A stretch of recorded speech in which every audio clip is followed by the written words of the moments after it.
ወደ አዲስ አበባ ተግባረድ የገባሁት የአዲስ አበባ ተግባረድ በስሙ ብቻ ሳይሆን አብዛኛው የሕክምና መሳሪያዎች እቃዎቹን በአካል እያየን እየዳሰስን እየፈታን እያሰርን እንደ ባዮሜዲካል ኢንጂነሪንግ ማሽን ብቻ አይደለም የምንማረው። በፌደራል ሌቭል ያሉ የጤና ተቋማት ከተግባረድ ሳያጠናቅቁ ነው ልጆች የሚወስዷቸው። የአሰልጣኝ ብቃት ማሳደግ ላይ ብሮካ ደረጃ 1 ነበር የሚጀምረው።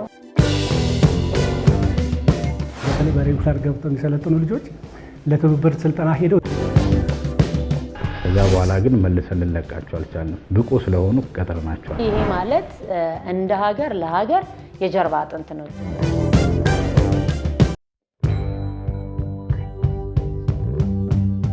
ታሪክ ራሱን ይደግማል ይባላል። በተግባረድ ፖሊቴክኒክ ኮሌጅ ግን ታሪክ ራሱን እያደሰ ይጓዛል። ከ80 ዓመታት በላይ የኢትዮጵያን የኢንዱስትሪ ጉዞ የመራው ይህ ተቋም ዛሬም የዘመኑን ጥያቄ ለመመለስ በውጥረት ላይ ይገኛል።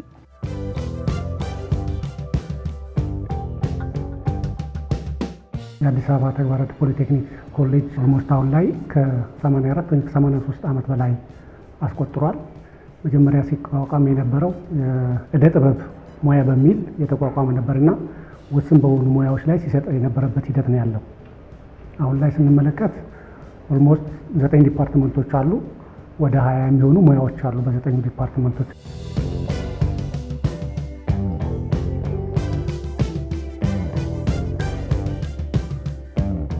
ከ2018 ቅበላ ጋር ተያይዞ የመቀስቀስ ግንዛቤ መፍጠር ስራዎች ተሰርተዋል። ከ9 ዲፓርትመንቶች ውስጥ 5ቱ በዞኒንግ የተለዩልን ናቸው። እነሱም ባዮሜዲካል አለ፣ ኤሌክትሪካል ኤሌክትሮኒክስ አለ፣ ጋርመንት አለ፣ አውቶሞቲቭ እና ማኑፋክቸሪንግ ናቸው።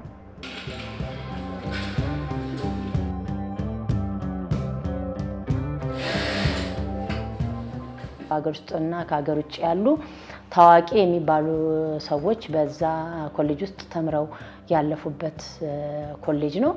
የአዲስ አበባ ተግባረድን ደግሞ ልዩ የሚያደርገው በዘርፍ ረገድ የባዮሜዲካል ኢኩዊፕመንት ሜንቴናንስ እና የሌጋል ሜትሮሎጂ ማለት ይሄ አሁን ካሊብሬሽን ላይ የሚሰሩት ማለት ነው። እነኚህ ቦቴዎችን ካሊብሬት ማድረግ፣ ሚዛኖችን ካሊብሬት ማድረግ እና መሰል ተግባራትን የሚሰሩ ሰልጣኞችን ለብቻ የሚያወጣ ብቸኛ ተቋም ነው። ተግባረድ በስሙ የታወቀ ነው። በስሙ ብቻ ሳይሆን አጠቃላይ በወርክሾፕ አደረጃጀትም በአሰለጣጠን ስልቱም የተለየ ስለሆነ በማህበረሰባችን ዘንድ ይፈልጋል። ስለዚህ ሞር ተግባረድ አንዱ ለየት አድርጎ የሚሰጠው አንዱ ሙያ ባዮሜዲካል የሚባል ከጤና ጋር ዘርፍ ጋር የተያዙ ሙያዎችን ይሰጣሉ። እነዚህ አጠቃላይ የጤና ተቋማት የሚሰሩባቸው ማሽኖች ተበላሽተው ከስራ ውጭ እንዳይሆኑ እነኚህን ሜንቴን የሚያደርጉ ሞዲፋይ የሚያደርጉ ልጆችን የሚያሰለጥን ነውና አንዱ ተግባረድ በልዩ ሁኔታ የሚታይበት ሙያ አንዱ ይሄ ነው።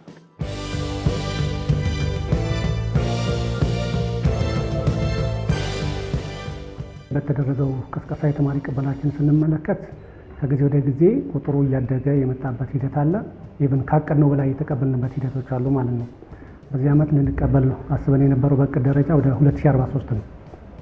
ነገር ግን በተሰራው ስራና ኮሌጁን በሚሰጠው ስልጠና ጥራትን ተቀባይነት ስላለው ኦልሞስት 2772 ሰልጣኞች ተሸጋጋሪና አዲስ ሰልጣኞች ስንደምራቸው ኦልሞስት 4800 የሚሆኑ ሰልጣኞች በግቢያችን እየሰለጠኑ ይገኛሉ።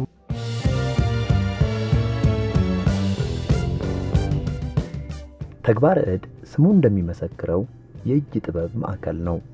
እዚህ ዕውቀት በወረቀት ላይ ብቻ አይቀመጥም፣ በመሳሪያዎችና በማሽኖች ላይ ይተገበራል እንጂ።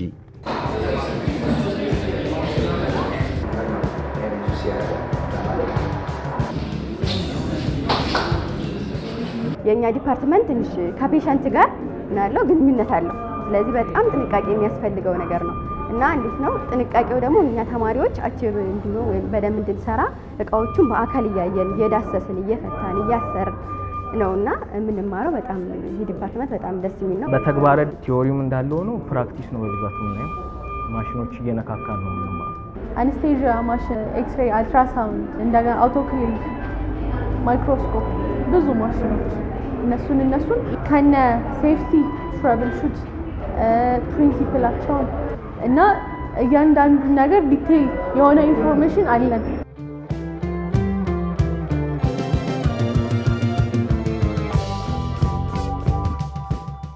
ባዮሜዲካል ከደረጃ 2 ነው የሚጀምረው በአዲሱ ሪፎርም ወይም ደግሞ በአዲሱ ካሪኩለም።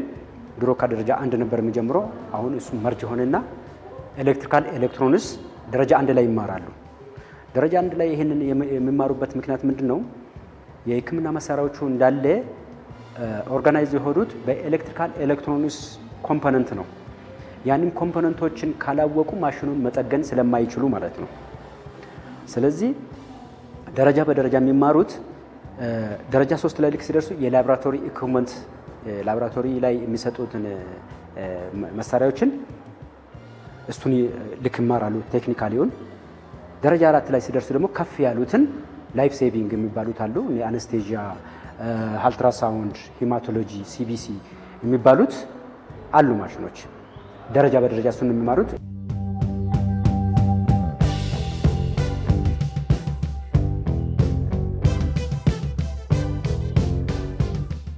በጤናው ዘርፍ ትልቁ ተግዳሮት የመሳሪያዎች ብልሽት ነው። በተግባረ ዕድ ፖሊቴክኒክ ኮሌጅ የሕክምና መሳሪያዎች ጥገና ክፍል ደግሞ ለዚህ ችግር ፈዋሽ ሆኖ ብቅ ብሏል።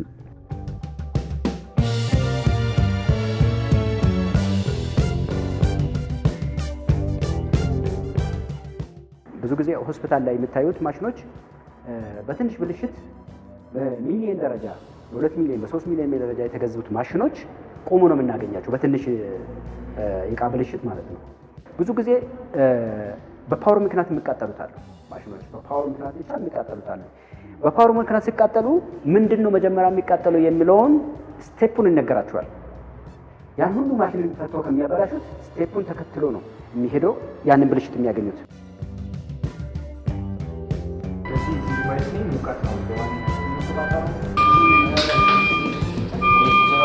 ይሄ ዲፓርትመንት ያስፈለገበት ዋነኛው ምክንያት በሀገራችን እንደምናውቀው ብዙ ሆስፒታሎች አሁን በመሰራት ላይ ናቸው እና ደግሞ ከዛም በተጨማሪ ደግሞ ብዙ የተበላሹ ወይም ደግሞ ጥገና የሚፈልጉ እቃዎች አሉ። እነዛን እቃዎች ኦልሬዲ ወደ ስራ ለማስገባት እና ያሉትንም ደግሞ ባሉበት ሁኔታ ስራቸውን አስቀጥሎ ለሚፈለጉበት ጊዜ ያክል አገልግሎት እንዲሰጡ የግድ የነዚህ ተማሪዎች ሚና ወሳኝ ነው። በሀገራችን በተለያዩ ቦታዎች በተለያዩ ተቋማቶች ብንሄድ ዛሬም ድረስ ትልቅ ክፍተት ያለው የሕክምና መሳሪያ ማድረስ ማቅረብ ሳይሆን የሕክምና መሳሪያ ጥገናና እንዲሁም ክትትል አፍተር ሴል ሰርቪስ የምንለው ላይ ትልቅ ክፍተት ስላለ እንደ ተግባረ ዕድ ያሉ ኢንስቲትዩቶች ተግባረ ዕድም ከሆነ በብዛት ማምረትና ወደ ገበያው ማሰማራት ይጠበቅበታል።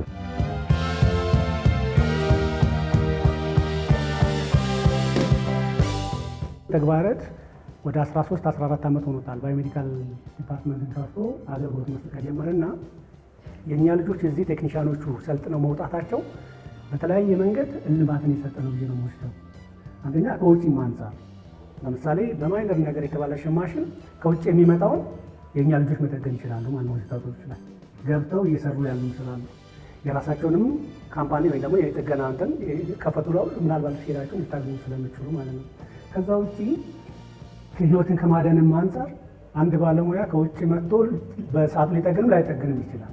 ያ ማሽን ባለመጠገኑ ሰርጀሪ መስራት እያለበት ሰርጀሪ ላይ ይሰራ ይችላል ማለት ነው። የመተንፈሻ መሳሪያ ሊገጠምለት የሚገባ ሰው ያ ነገር ተበላሽቶ ቆሞ ከሆነ በማይነር ነገር ሊጠገንና አገልግሎት ሊሰጥ በሚችል ምክንያት በመቆም ምክንያት ህይወቱን የሚያጣበት ሁኔታ ይኖራል ማለት ነው። ያን ሁሉ የቀረፈ ነው።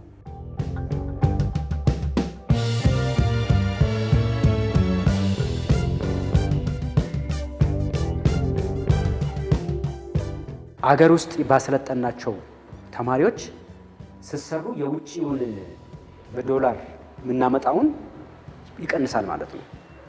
ስለዚህ አንድ ማሽን በትንሽ ነገር ተበላሽቶ ከሚቆምና ከውጭ ከምንገዛው ወጪ ይቀንሳል ማለት ነው። እነዚህን ተማሪዎች ብቁና በሚፈለገው መጠን ስኪላቸውን አዳብረው በስራ ቦታዎች ላይ ክፍተት እንዳይፈጠር ወይም በዚህ በሕክምና ቴክኖሎጂ ያሉ ቴክኖሎጂ እጥረቶችን ወይም የሚታዩ ክፍተቶችን እንዲሞሉ እናበቃቸዋለን።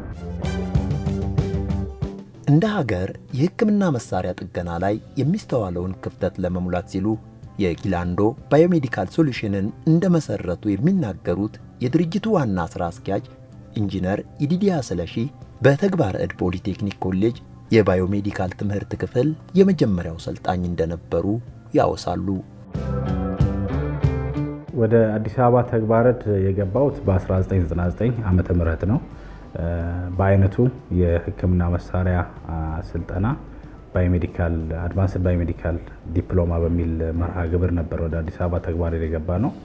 በወቅቱ ለሀገሪቱ የመጀመሪያ ነበር። በዛን ጊዜ ስንገባ ሕክምና መሳሪያ ምንድነው፣ ምን ይመስላል የሚለውን ብዙ ሙቀት አልነበረንም።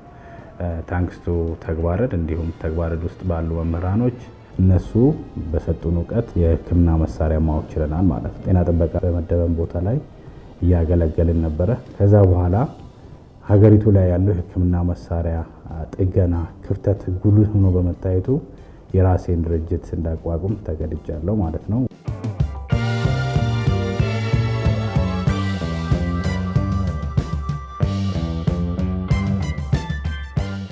እቺ ማሽንም የተገኘችው ከቆራሌው ነው በወቅቱና ስንገዛት ምንድነው የነበረው ትልቁ ብልሽት ብለን ከወሰድን በጣም ትንሽና ኢንተርናል ብሬከር ሲስተሙ ትሪፕ አድርጎን የነበረው ወይንም ፌለሪቲዋ ቀላል የሚባል ነበረ። እንግዲህ እሷን ጠግነን አዳዲስ ፋሲሊቲ ለሚከፍቱ ዶክተሮች እያከራየን ከዛ በምትገኘው ገንዘብ ደግሞ የራሳችንን ነገር አፕግሬድ እያደረግን ነበረ። በዛ መልኩ ነው የመጣ ነው። ዛሬ ያው ማሽኗ ካፓሲቲያችን ከፍ ስላለ የታሪካችን አካል ስለሆነች ከክራይ ተመልሳ እንደ ቅርጽ እዚህ ለመማሪያ እንጠቀምባታለን ማለት ነው።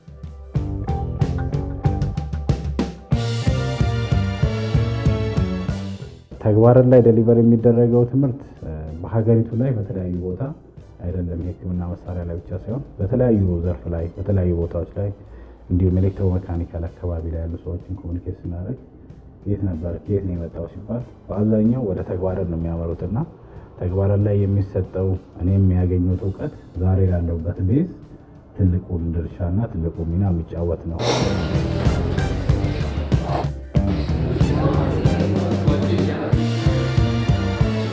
የትኛውም አዲስ አበባ ላይ የሚሆን በፌዴራል ሌቭል ያሉ የጤና ተቋማት ከተግባረ ዕድ ሳያጠናቅቁ ነው እነዚህ ልጆች የሚወስዷቸውና አጠቃላይ የስልጠና የሕክምና ባለ ማቴሪያሎቻቸው በብልሽት በተለያየ ምክንያት ከስራ ውጭ እንዳይሆኑ እነኝን የሚያስተካክሉ ሜንቴን የሚያደርጉ የሚያስተካክሉ ልጆችን የምናሰለጥንበት ዘርፍ ነው። ይሄ አጠቃላይ ከማኑፋክቸሪንግ ዘርፉና ከኮንስትራክሽን ዘርፉ ከምንሰጠው ስልጠና በተጨማሪ ማለት ነው።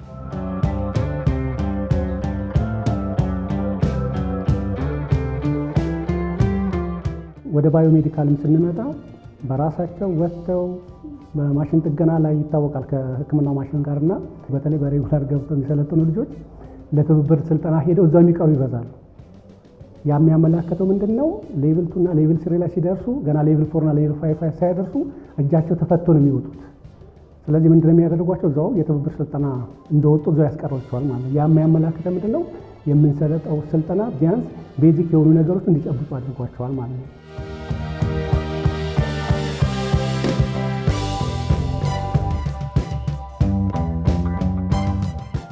ለምሳሌ ማይክሮስኮፕ አለ መሳሪያው ወይም ሰገራ ምን ይችላል የምንመረምርበት ነገር ያንን ነገር አስገብተን እንዴት ማየት እንደምንችል ያየንበት ሁኔታ ነው ያለው። ማለትም ምራቃችን ሊታከም ይችላል። በዛ ሁኔታ እንዴት አድርገን አጀስት ማድረግ እንችላለን ያን መሳሪያ የሚለው ለምሳሌ ኢንኩቤተር አለ። ለምሳሌ ደግሞ ከዚህ በተጨማሪ እንቁላል ያለ ጊዜው ቢሆን እዛ ማሞቂያ ውስጥ ኢንኩቤተር ውስጥ ይገባና ጊዜው ሲደርስ በዛ አጀስት ይደረግና ሴንሰሮች አሉ።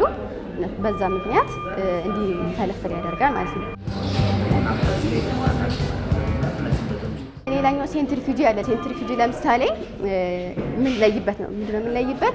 ለምሳሌ የሆነ ደም ቢኖረን ያንን ደም ፕላዝማ የሚባሉ አሉ፣ ዋይት ብለድ ሴል አለ፣ ሬድ ብለድ ሴል አለ አይደለ? ያንን እንዴት አድርገን መለየት እንችላለን? ከበሽተኛው ምንድነው ሴድሜንቴሽን ከስር ይዘቅጣል ያ መሳሪያ ማለት ነው። እንዴት ነው ሴድሜንት ሆኖ ይለያል? ይሽከረከርና ማሽኑ ያን የተሽከረከረው ማሽን ያንን ደም ይለይልናል። ሬድ ብለድ ሴሉና ዋይት ሴል እንደውም ደግሞ ፕላዝማው እንዴት አድርገን መለየት እንደምንችል ይለይልናል ማለት ነው። እንደ ባዮሜዲካል ኢንጂነሪንግ ማሽን ብቻ አይደለም የምንማረው የዛን ሰው ይሄ ማሽን እዛ ሰው ላይ እንዴት አፕላይ ይደረጋል፣ ምን ላይ አፕላይ ይደረጋል፣ እንዴት ፕሮሰስ ያደርጋል፣ እያንዳንዱን ዲቴይል የሆነ ምክንያቱም እዛ ሰው ጋር ምኑ ላይ እንደምንጠቀመው ካላወቅን እኛ ምኑን ባዮሜዲካል ነው ጤናውንም እንነካለን እንማራለን። እንደውም የሌቭል 3 ትምህርታችን ፊዚዮሎጂ እና አናቶሚ የሚባል ትምህርት አለ። ስለዛ ሰው ስቲል ከሴል ጀምሮ እያንዳንዱን ነገር እንማራለን።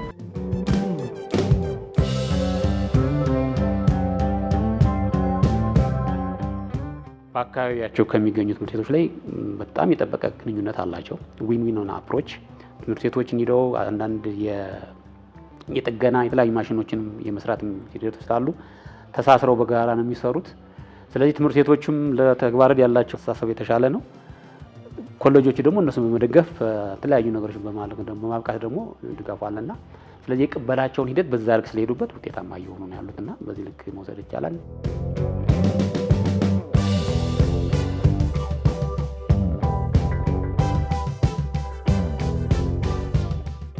ከኛ ጋር ውል ስምምነት የተፈራረሙ ዩኒቨርሲቲዎች አሉ አብረውን ለመስራት እነሱ ጋር ባዮሜዲካል ኢንጂነሪንግ ሌላም ኢንጂነሮችን ያሰለጥናሉ፣ ግን የቴክኒሻን እንትኑን የላቸው። ስለዚህ ያንን ፓርት በማን ይዘጉታል ማለት ነው? በእኛ ፊል ያደርጉታል ማለት እና ያንንም የስምምነት ሰነድ ተፈራርመን ወደ ስራ የገባንበት ሂደቶች አሉ ማለት እና ስለዚህ የእኛ ልጆች እዚህ ጋር መጥተው መሰልጠናቸው ቀላል ቁጥር ማለት ነው እየሰለጠኑ ያሉት ትልቅ ትርጉም የሚሰጠው ነው። ለምሳሌ በዚህ ዓመት ወደ 208 ልጆች እየሰለጠኑ ነው ያሉት። በቀኑ ወደ 105 ሰልጣኞች አሉን፣ በማታ 53 አሉን። ዊክንድ ላይ ደግሞ ወደ 50 የሚሆኑ በጥቅሉ ወደ 208 ሰልጣኞች አሉ።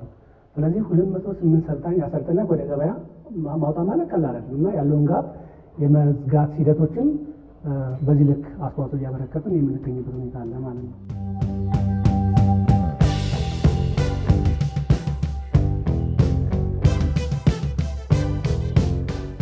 የአዲስ አበባ ከተማ የሥራና ክህሎት ቢሮ በስሩ ለሚገኙ 14 ኮሌጆች ከሚያደርገው ድጋፍ ውስጥ የአሰልጣኞችን ብቃት የማላቅ ተግባር በቀዳሚነት ይጠቀሳል።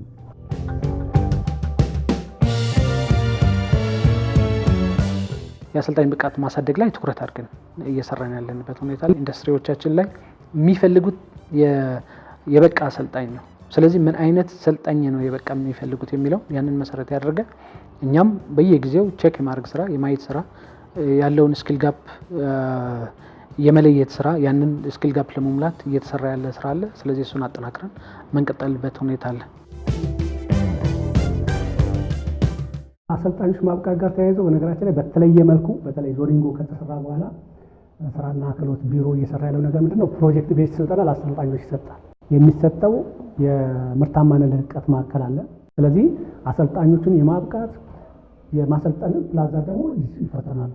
ምን ለማድረግ በሲኦሲ ሰርቲፋይድ ወይም ደግሞ በብሔራዊ ምዘና ብቃት ራሳቸውን ማረጋገጥ ስላለባቸው በምዘናው የማረጋገጥ ስራዎች እየተሰራ ነው። እሱም በሰራው እኛም በሰራ ነው በሲኦሲ የበቁ አሰልጣኞች ከጊዜ ወደ ጊዜ ቁጥራቸው እየጨመረ ያለበት ሂደቶች አሉ ማለት ነው። ስለዚህ በደንብ ድጋፉ አለ።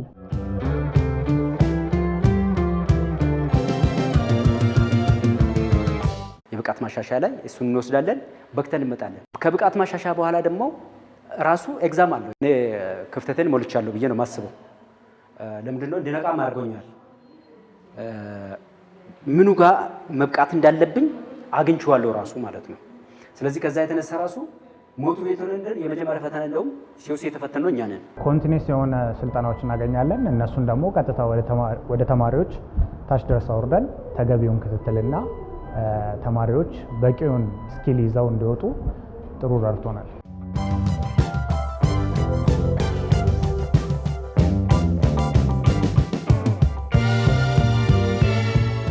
ወደ ባዮሜዲካልም ስንመጣ በራሳቸው ወጥተው በማሽን ጥገና ላይ ይታወቃል ከሕክምና ማሽን ጋርና አንቱ የተባሉ ከኛ ልጆች የሚወጡትን የሚቀጥሩ ልጆች አሉ። ወደ አውቶሞቲቭ ስንመጣ የራሳቸውን ጋራጅ ከፍተው የኛን ልጆች ነው ቅድሚያ የሚሰጡት። ነገራችን የኛ ልጆች ቅድሚያ ሰጥተው የሚቀጥሩ የኛው ልጆች ወጥተው ስራ ፈጥረው እንደገና ደግሞ ለኛ ተመራቂዎች የስራ እድል የሚፈጥሩ ምን አሉ ተመራቂዎች አሉ ማለትና ምስክርነት የሚሆኑ የሚችሉ ብዙ ልጆች አሉ። በጊላንዶ ባዮሜዲካል ሶሉሽን ውስጥ የገቡ ከተግባር የመጡ 6 ባዮሜዲካል ቴክኒሻኖች በ2014 ወደኛ ተመድበው ነበረ። እነሱም 6 ባዮሜዲካል ቴክኒሻኖች ብቁ ሆነን ስላገኘናቸው ለ6 ወር እኛ ጋር በኬፕለር ተከፍሎላቸው የሰለጠኑ ቢቆዩም እዛ በኋላ ግን መልሰን ልንለቃቸው አልቻልንም። ብቁ ስለሆኑ ኮምፒታንት ስለሆኑ 6ቱንም ቀጥረናቸዋል ማለት ነው። በዚህም እንግዲህ ጊላንዶ ከተግባር ጋር ባለን ቁርኝነት ለብዙ ባዮሜዲካል ቴክኒሻኖች የስራ ዕድል እየፈጠን እንገኛለን። ከትላንት ወዲያ በ2 ሰው የተጀመረ ዛሬ ለ127 ሰዎች የስራ ዕድልን ፈጥሮ ከዛም አልፎ ተርፎ በሀገሪቱ በወረርሽኝ እንዲሁም በፍሮንት ላይን በሰመር ካምፔን አክቲቪቲዎች ጉልህ ድርሻ እየተጫወተና በጤና ሚኒስቴርም በተገቢው ተቋማትም ሪኮግናይዝ እየተደረገ ይገኛል።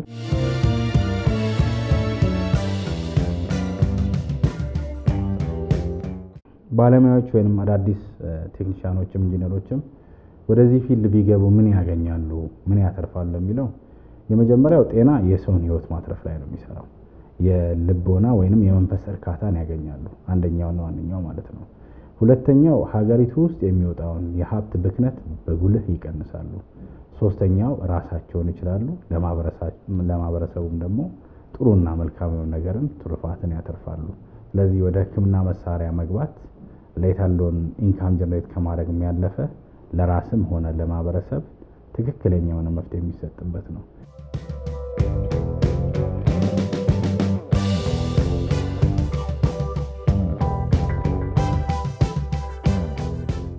ሜቢ ላናስተውል እንችላለን። በየሆስፒታሎቹ ግን ስንገባ አንድ ራጅ ማሽን ተበላሽቶ ልናይ እንችላለን። አንድ አልትራሳውንድ ቆሞ ልናይ እንችላለን።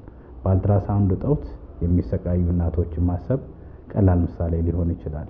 በአነስቴዚያ ወይም በሰመመን ማሽን እጦት ኦአር ስኬጁል ተደርጎ ለ2 ወራት ጥቁር አንበሳ ፊት ለፊት የሚንገላቱ ወንድሞቻችንን ማስተዋል በቂ ሊሆን ይችላል።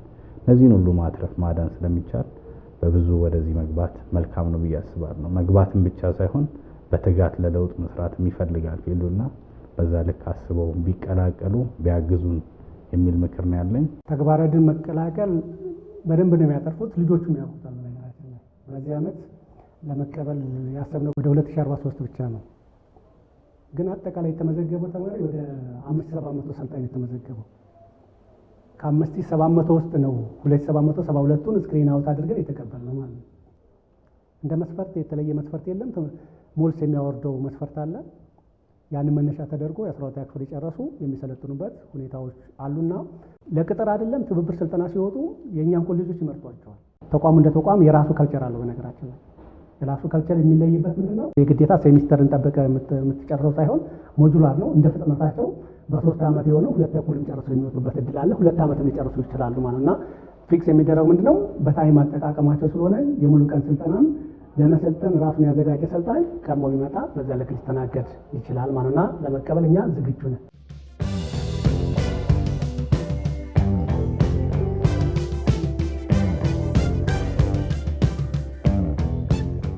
ይሄ ማለት እንደ ሀገር ለሀገር የጀርባ አጥንት ነው ቴክኒክና ሙያ።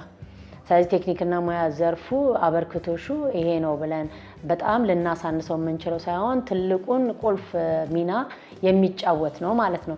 ስለዚህ እነዚህ ተቋማቶቻችን ደግሞ ይሄንን በማድረጋቸው ትልቅ ኩራት ላይ ደርሰው ወደኋላ የሚመልሳቸው እንዳይሆን ይበልጥ ገና ከዚህ በላይ መስራት የሚጠበቅባቸው ናቸው። ተግባረ ዕድ ትላንት የጀመረውን የኢንዱስትሪ ብርሃን ዛሬ ወደ ሕክምናው ዘርፍ አምጥቶታል። የነገዋ ኢትዮጵያም በእነዚህ ባለሙያዎች እጅ ትገነባለችና